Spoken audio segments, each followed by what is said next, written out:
Bonjour Gaël Berthaud.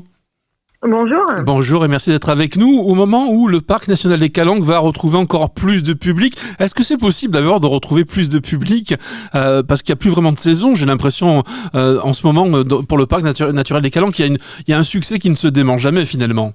En effet, depuis quelques années, on dénote une appétence forte pour les espaces naturels de façon générale.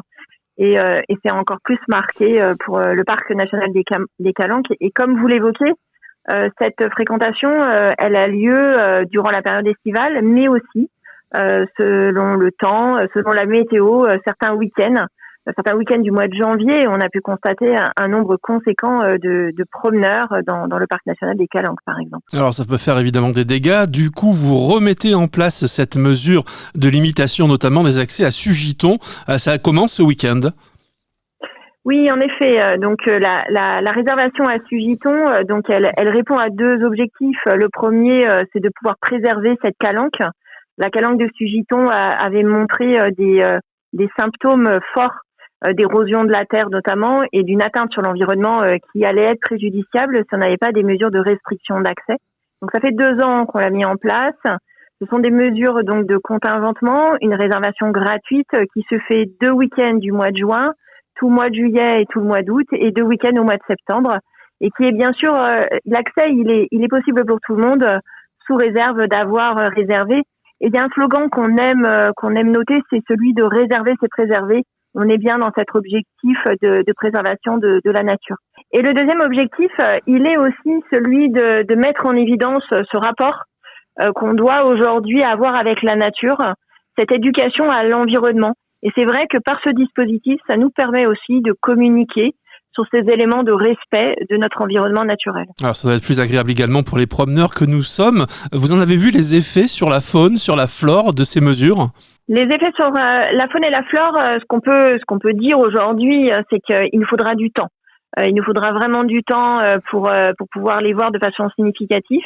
Mais on commence à avoir on voit des pousses d'arbres qui émergent. On voit aussi des espaces qui sont préservés où la terre n'est plus en érosion continue. Donc on commence à avoir ce type de rénovation, de restauration de l'espace naturel. Pour autant, ce sera long. Je crois qu'il est important de le dire. La nature a vraiment besoin de temps lorsque on a eu des actions fortes à son encontre. Alors c'est vrai que c'est un joyau, ce parc national des Calanques, donc on a envie d'y venir. On y vient quelquefois également avec un canoë-kayak, etc. Et là, pareil, il faut pas faire n'importe quoi. En effet, aujourd'hui, on a une fréquentation du parc national des Calanques qu'on estime à 3 millions de personnes par an.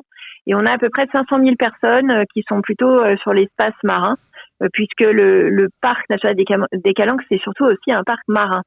En effet, l'année dernière, on a mis en place un système d'autorisation à la location de kayaks, donc avec un nombre de locations de kayaks qui a été contingenté, et puis un certain nombre d'interdictions, notamment l'interdiction de tirage à terre, avec cette nécessité quand vous arrivez sur les Calanques de vous accrocher sur des filins, ce qui permet de respecter la nature, mais ce qui permet aussi d'améliorer les conflits d'usage qu'on pouvait noter dans les Calanques. Alors les conflits d'usage, il peut y en avoir peut-être avec une espèce qu'on voit poindre un peu son museau en ce moment. Est-ce que c'est vrai que vous avez vu des traces des loups dans le parc national des Calanques ? Oui, depuis 2021, on a pu constater que nous avions des loups qui s'étaient implantés dans les Calanques, comme dans beaucoup d'espaces d'ailleurs dans notre région. En effet, on a même eu un certain nombre de petits qu'on a pu constater. C'est une espèce sauvage qui s'installe dans nos espaces naturels. C'est plutôt un bon signe, un signe qu'on a une biodiversité qui fonctionne plutôt bien dans le parc national des Calanques. Oui, il faut cohabiter avec le loup évidemment, parce que c'est aussi son espace naturel peut-être. En effet, c'est son espace naturel, c'est une espèce protégée.